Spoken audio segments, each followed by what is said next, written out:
एक महात्मा ने बताया, अगर मनुष्य कुत्ते को रोटी खिलाने के 8 फायदे जान जाए तो कभी दुखी नहीं होगा। महात्मा ने बताया, कुत्ते को एक टुकड़ा रोटी खिलाने से क्या फल मिलता है। एक समय की बात है, एक जंगल में एक महात्मा उपदेश दे रहे थे। तभी सबल नाम के शिष्य ने पूछा, गुरुदेव, मेरे मन में एक प्रश्न उठ रहा है।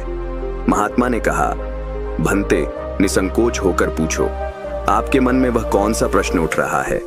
तब सबल ने कहा, गुरुदेव, मैं यह जानना चाहता हूं कि कुत्ते को एक टुकड़ा रोटी खिलाने से मनुष्य को कौन सा फल मिलता है।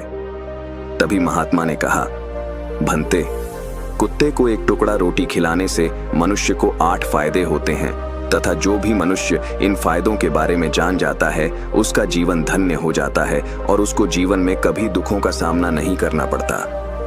जो भी मनुष्य पृथ्वी लोक पर कुत्ते को एक टुकड़ा रोटी खिलाता है उसे 8 फायदे होते हैं और वह जीवन भर सुखी रहता है और उसे मृत्यु के बाद मोक्ष की प्राप्ति होती है। महात्मा ने कहा, अक्सर मनुष्य कई मौकों पर कुत्ते का नाम लिया करते हैं।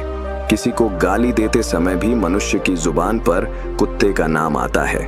मनुष्य गाली आदमी को देता है परंतु नाम कुत्ते का बदनाम होता है। तो क्या कुत्ते का जीवन इतना गया गुजरा है? भगवान बुद्ध ने कहा, एक समय की बात है, एक काले रंग का कुत्ता था। वह बहुत ही लाचार था और भूखा प्यासा था। वह गांव में सभी के घर घर जाता था परंतु उसे कोई भी व्यक्ति रोटी का एक टुकड़ा भी नहीं देता था। वह भूख के मारे इधर उधर घूमता रहता।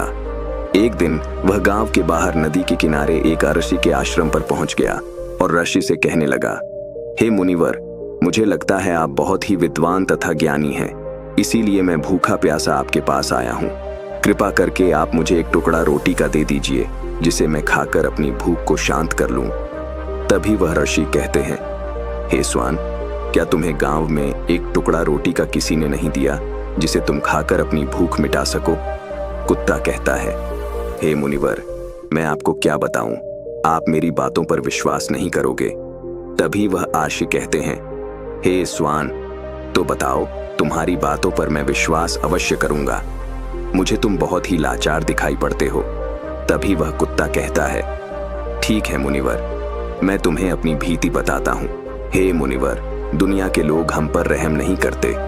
हमारा कोई घर नहीं होता है, कोई आसरा नहीं होता है, कमाकर खाना हमें नहीं आता है, हमें वस्त्र भी पहनने का ज्ञान नहीं है, इसलिए सर्दी, गर्मी और बरसात में हम ऐसे ही घूमते रहते हैं। हमें पढ़ना लिखना भी नहीं आता। मुनिवर, आपकी तरह हमें अनुशासन नहीं आता, हमें आपकी तरह बोलना नहीं आता। यह हमारा दुर्भाग्य ही समझिए, परंतु हमें आपकी तरह भूख भी लगती है, चोट लगने पर हमें आपकी तरह पीड़ा भी होती है, हमें आपकी तरह रोना भी आता है। बस इन्हीं 3 कामों में हम आपकी बराबरी करते हैं, इसलिए हम पर दया दिखाइए, हमें और कष्ट मत दीजिए। ईश्वर ने तो हमें वैसे भी कष्ट देकर ही भेजा है, ऊपर से आप लोग हमें परेशान करते हैं। हम आपकी तरह मनुष्य नहीं हैं, हम पराधीन जीव हैं। जब हमारा जन्म हुआ उस समय हमारे आंख कान बंद थे। कह नहीं सकते कि उस समय आपके जन्म पर जैसे नाच गाना होता है, बाजे बजते हैं, खुशी मनाई जाती है, हमारे जन्म पर भी यह सब हुआ होगा। हमारे जन्म पर किसने खुशी मनाई होगी? हम जिस बिछौना पर थे वह रुई का नरम तो था, सर्दी बिल्कुल नहीं लगती थी। मैं मन में सोच रहा था कि किसी बड़े घर में पैदा हुआ हूँ, लेकिन जब हमारी आंख खुली तो मैंने देखा कि हमारी माँ, जिसे आप लोग कुतिया बोलते हो, वह अपने 5 बच्चों को छाती से चिपकाकर एक कचरे के ढेर में पड़ी थी। हम 5 भाई थे, बाकी 4 भाई तो लाल और भूरे रंग के थे। मैं अकेला ही काले रंग का था। सबसे छोटा मैं ही था, इसलिए कमजोर था। मेरी माँ हम लोगों के पास कम ही आती थी क्योंकि उसे भी अपने भोजन की व्यवस्था करनी पड़ती थी। यदि वह ना खाती तो हमें दूध कहाँ से पिलाती? उस एक माँ पर हम 5 भाई निर्भर थे। वह बेचारी अपने भोजन के लिए इधर उधर दौड़ती रहती थी। कभी भोजन मिल भी जाता था, कभी नहीं भी मिलता था, लेकिन वह हमेशा हम 5 का बड़ा ख्याल रखती थी। आखिर वह हमारी माँ थी। वह रात भर जागकर गांव की रखवाली करती थी। किसी की मजाल नहीं थी कि कोई अनजान आदमी बुरी नीयत से गांव की तरफ भी झांक जाए। दूसरे गांव के कुत्ते भी हमारी माँ के डर से गांव में नहीं आते थे। गांव के किसी किसान के खेत में कोई जानवर खड़ी फसल खाने आते तो हमारी माँ उसे दौड़कर भगा देती। गांव वालों के लिए इतना सब करने के बाद भी कोई मनुष्य तो हमारी माँ को भोजन तक नहीं देता था। भोजन के लिए हमारी माँ को मजबूर होकर छीना झपट्टी करनी पड़ती थी। कई बार तो लोग उसे लाठी डंडों से पीट पीट कर भगा देते थे। बेचारी उस दिन भूखी प्यासी रहकर पेट की आग से जलती रहती थी। महात्मा ने कहा, वह कुत्ता कहता है, हे मुनिवर, आखिर भूख तो हमें आपकी ही तरह लगती है। ऊपर से उसे अपने 5 बच्चों की चिंता भी लगी रहती थी। आखिर माँ जो थी, भूख उसे चैन से बैठने नहीं देती थी और गांव वालों का भी उसे देखकर हृदय नहीं पिघलता था। तो बेबस होकर उन लोगों के घरों में चोरी से घूमना पड़ता था और खाने की कोई चीज मिल जाती तो उसे खाकर अपने पेट की आग बुझा लेती थी। कई बार तो लोग उसे खाने की वस्तु ले जाते हुए देखते तो लाठी डंडे लेकर उसके पीछे पड़ जाते। कुछ निर्दय लोग तो कई बार उसे घर के अंदर बंद करके पीटते थे, हमारी माँ का बुरा हाल कर देते थे। फिर वह कुत्ता आरशी से कहता है, हे मुनिवर, हमारी माँ ने क्या बिगाड़ा था? उसने सिर्फ अपने पेट के लिए भोजन ही तो चुराया था। चोरी करने का हमें कोई शौक नहीं है, पर पापी पेट हमें यह सब करने के लिए मजबूर कर देता है। एक दिन की बात है, बड़ी जोरदार बरसात हुई, ओले पड़े थे, ठंडी हवा चल रही थी। उस ठंड में ठिठुर कर हमारे 3 भाई मर गए। उस दिन हमारी माँ बहुत रोई थी, लेकिन मनुष्य हमारी पीड़ा को नहीं समझे। फिर वह कुत्ता कहता है, हे मुनिवर, अब हम सिर्फ 2 भाई रह गए थे। हमारी माँ हम दोनों की अच्छे से देखभाल करने लगी। फिर एक दिन उसी गांव में ठाकुर साहब के घर पर दावत चल रही थी और अनेक प्रकार की मिठाइयां बन रही थीं। ठाकुर साहब के घर काफी मेहमान आए हुए थे। हमारी माँ कुछ खाने की तलाश में बार बार उधर जाती, लेकिन लोग उसे दुत्कार कर भगा देते थे। किसी को उस पर इतना भी तरस नहीं आया कि एक रोटी उस बेचारी को खाने को फेंक दे। एक रोटी से उनका क्या बिगड़ जाता? मेरी माँ बार बार जाती और वहीं खड़ी खड़ी देखती रहती थी। ठाकुर साहब के आंगन में दावत खाने का सिलसिला चालू हुआ। भोजन परोसा जाने लगा। मेरी माँ भी वहीं जाकर पूंछ हिलाने लगी। खाना परोसने वाला आदमी जब किसी काम से भीतर गया तो मेरी माँ दबे पांव रोटी लेने को चल पड़ी। फिर दूसरे आदमी ने मेरी माँ को जाते हुए देख लिया तो चारों ओर से लोग चिल्ला चिल्ला कर उसकी तरफ भागे। मेरी माँ उनकी चीख सुनकर घबरा गई। 2-3 आदमी लाठी लेकर उसके पीछे बढ़े, बेहरमी से दौड़े। मेरी माँ वहां से घबरा कर भागने लगी, परंतु उसे वहां से निकलने का कोई रास्ता नहीं मिला, क्योंकि सामने से लोग लाठी डंडे लेकर आ रहे थे। तभी मेरी माँ वहां पर जो लोग भोजन कर रहे थे उनको लांघ कर निकल गई। आगे वह कुत्ता कहता है, हे मुनिवर, मेरी माँ अपने निकलने पर इतनी हैरान नहीं थी जितनी कि उन लोगों को देखकर हुई थी जो वहां पर दावत खा रहे थे। वह सब उठकर खड़े हो गए। उन्होंने भोजन करना छोड़ दिया और कहने लगे कि कुतिया के लांघ जाने के कारण भोजन भ्रष्ट हो गया है। सब एक दूसरे से विचार विमर्श कर रहे थे कि अब क्या किया जाए। खाना तो सब खराब हो गया। फिर ठाकुर साहब फूट फूट कर रोने लगे। कुछ लोग तो यह भी कह रहे थे कि भाई, कुतिया के लांघन से भोजन खराब कैसे हो गया? उसने खाने में या पतलों में मुंह थोड़ी डाला है, सिर्फ ऊपर से लांघ कर ही तो गई है। और कहने लगे, शहरों में तो लोग कुत्ते को पालकर घर के अंदर सुलाते भी हैं और खिलाते भी हैं, तो इसमें कोई बुरी बात नहीं है। अगर कुतिया लांघ कर गई है तो भोजन खराब नहीं हुआ है। लेकिन उनमें से कुछ लोग बड़े घरों से ताल्लुक रखते थे, उन्होंने एक भी नहीं चलने दी। कह रहे थे कि भोजन तो भ्रष्ट हो गया है, ये हमारे खाने के लायक नहीं है। आखिरकार उन्हीं की बात मानी गई। अब तो वह सारा भोजन गरीबों में बांट दिया गया। उस दिन तो मेरी माँ को खूब पेट भर के खाना मिला था। ऐसा सुख उसने जीवन में कभी नहीं पाया था, लेकिन वह सुख उसके लिए बड़ी मुसीबत बन गया। वह भोजन करके वहां आराम से लेटी ही थी, उतने में वह ठाकुर डंडा लेकर वहां आ पहुंचा और उसे बुरी तरह से पीटने लगा। उसे बार बार भागने का भी कोई अवसर नहीं मिल पाया। डंडों की चोट से वह बुरी तरह से चिल्लाने लगी। माँ का विलाप सुनकर पत्थर भी पसीज जाता है, पर उस निर्दय को उस पर जरा भी रहम नहीं आया। वह उसे कठोरता पूर्वक पीटता रहा। माँ का वह शोर पूरे गांव में सुनाई दे रहा था।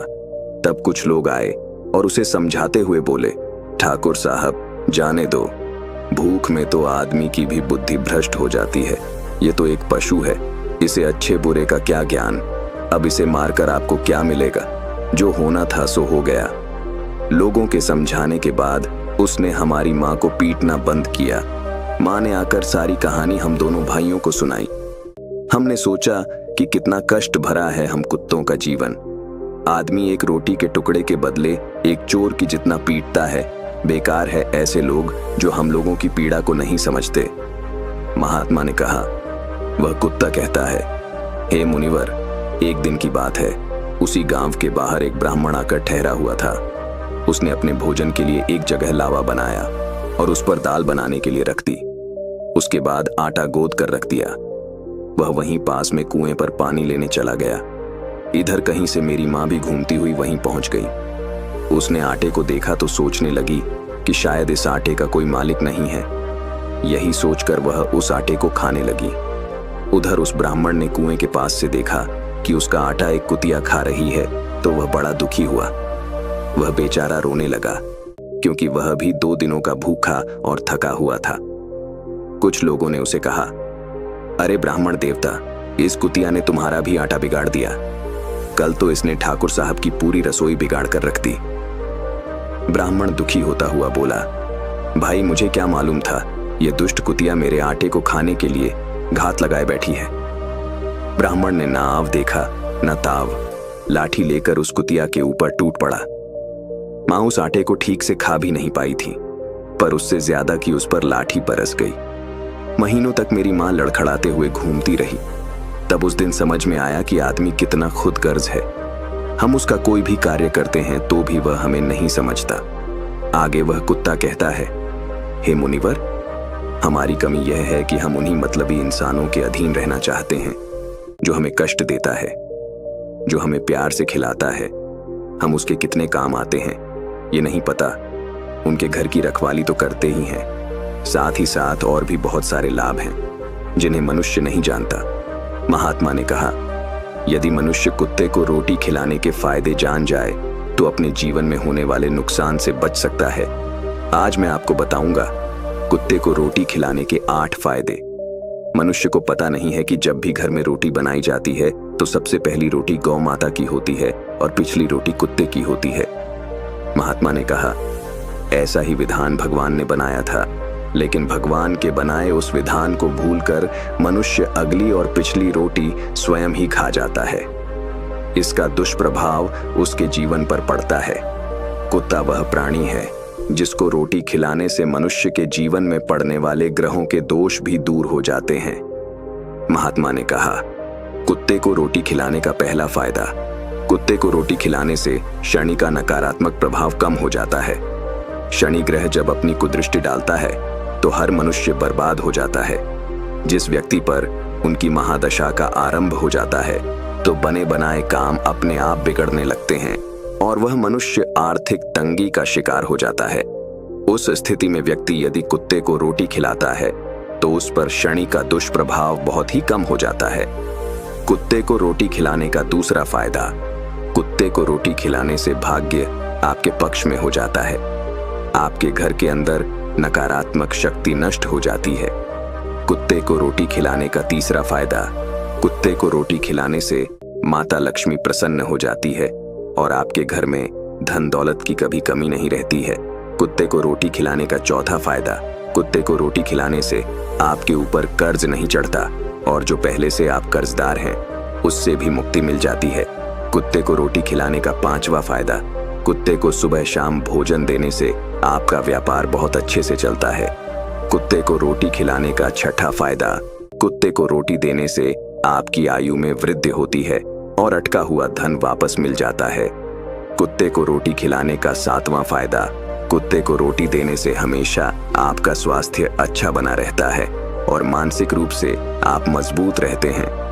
आपका मन हमेशा ऊर्जावान रहता है, अच्छे विचार आपके मन के अंदर आते हैं। कुत्ते को रोटी खिलाने का 8वां फायदा, कुत्ते को रोटी खिलाने से भगवान प्रसन्न रहते हैं क्योंकि भगवान को समस्त जीवों की चिंता रहती है और जो समस्त जीवों पर दया दिखाता है भगवान भी उस मनुष्य से हमेशा प्रसन्न रहते हैं। भगवान की कृपा सदैव उस परिवार पर बनी रहती है। आपने अपने बड़ों से सुना होगा, कहते हैं कि जब कुत्ता रोता है तो अपशुगुण होता है, कोई संकट आता है, किसी की मृत्यु होती है। इसलिए कुत्ते को कभी रुलाना नहीं चाहिए। इस प्रकार से महात्मा ने सबल को कुत्ते को रोटी खिलाने के 8 फायदे बताए, और जो भी मनुष्य कुत्ते को रोटी खिलाता है तो उसे इन 8 फायदों का फल प्राप्त होता है। वीडियो अगर पसंद आया हो तो वीडियो को लाइक और हमारे चैनल को सब्सक्राइब करें और अपने दोस्तों के साथ शेयर करें। धन्यवाद।